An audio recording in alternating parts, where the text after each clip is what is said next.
Gingerbread Baby by Jan Brett.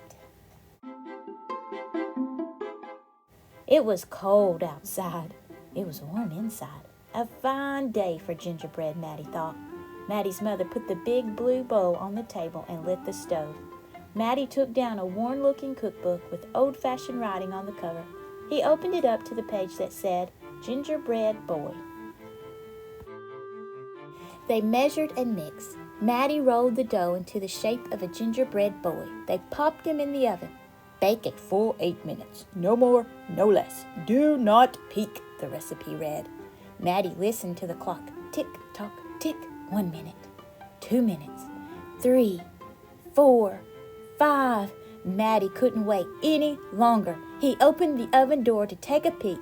Instead of a gingerbread boy, out jumped a gingerbread baby. He pranced around the big blue bowl. I'm the gingerbread baby, fresh from the pan. If you want me, catch me if you can. Maddie's mother reached for the gingerbread baby to put him back in the oven, but he ran all around the kitchen. The door opened and in came Maddie's father. What's that delicious smell? He asked as the gingerbread baby tumbled through his legs and outside into the yard. He ran by the tabby cat. She twitched her tail and sprang at him. They rumbled and tumbled, but the gingerbread baby came out on top. He ran toward the garden wall. The dog caught a whiff of tasty ginger and sniffed along behind him, but the gingerbread baby was halfway up when the dog caught up. He barked and barked as the gingerbread baby climbed over the wall. Maddie was still inside. He heard his mother and father yelling. He heard a cat meowing and a dog barking. And he heard the gingerbread baby shouting, Catch me if you can! Maddie opened up the worn-looking cookbook for the second time. Meanwhile, the gingerbread baby wheeled on down the path into the barn. The goats looked up as he somersaulted across their backs. The last one tried to catch him, but the gingerbread baby was too fast. Martha and Madeline were standing by the well when the gingerbread baby stopped to take a drink. They looked at each other and winked.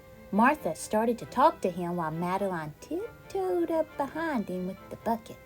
But they couldn't fool that gingerbread baby. He took a braid from Martha and a braid from Madeline and tied them in a knot and ran down the road, lickety-split. Back in the house, Maddie stirred, mixed, and rolled the dough. He shaped it, put in a pan into the oven. Tick, tock, tick, 8 long minutes. This time he didn't peek. I will catch him if I can, Maddie said to himself. As he was bouncing along, the gingerbread baby saw a farm wagon just ahead. He jumped in and settled down for the ride next to the mama pig. The smell of gingerbread was too much for her. She tossed him high in the air, closed her eyes and opened her mouth, but the gingerbread baby twisted in the air and came down hard on her porky snout. I'm the gingerbread baby, too quick for the mother and the father, too fast for the cat, the dog, the goats, too clever for Martha and Madeline, too smart for the mama pig. Who's left? Catch me if you can. Feeling smug, the gingerbread baby strode along by himself until he came to a bridge that crossed over to the village. Just as he got to the middle, he heard running feet behind him and saw a crowd of villagers ahead of him. The gingerbread baby was trapped. He jumped up onto the railing, backflipped through the air, and landed on a chunk of ice floating down the river.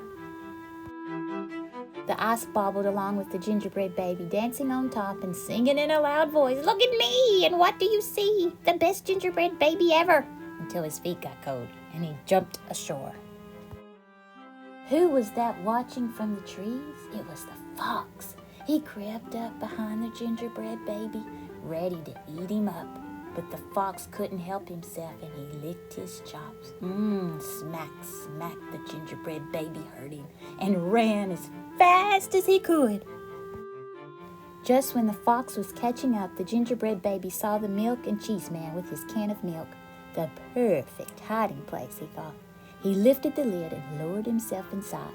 He was so pleased that he sang at the top of his gingerbread voice, Ha ha, hee hee, you'll never find me. I'm the gingerbread baby, catch me if you can. The milk and cheese man heard the gingerbread baby's voice. Who is meddling with my milk? He shouted and lifted the lid. But the gingerbread baby was ready. He jumped up and tweaked his nose. Now the milk and cheese man, the fox, the villagers, the mama pig, Martha and Madeline, the bleeding goats, the barking dog, the meowing cat, the father and the mother were all after the gingerbread baby and getting closer. And he knew it. The brash baby was not as peppy and proud as he had been. He sniffed a familiar smell and followed his nose into the woods.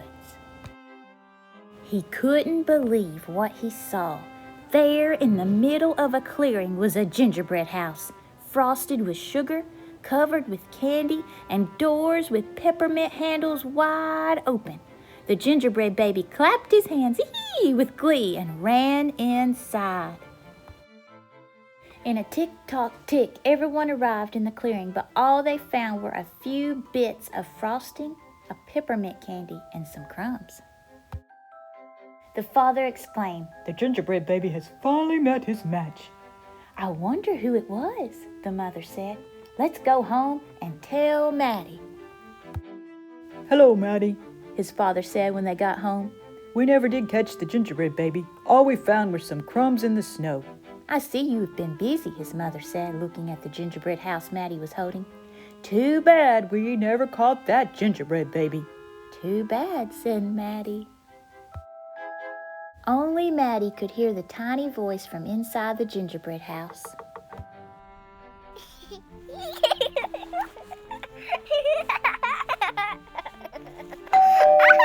"I'm the luckiest gingerbread baby, lucky as can be, to be living in the house that Maddie made for me."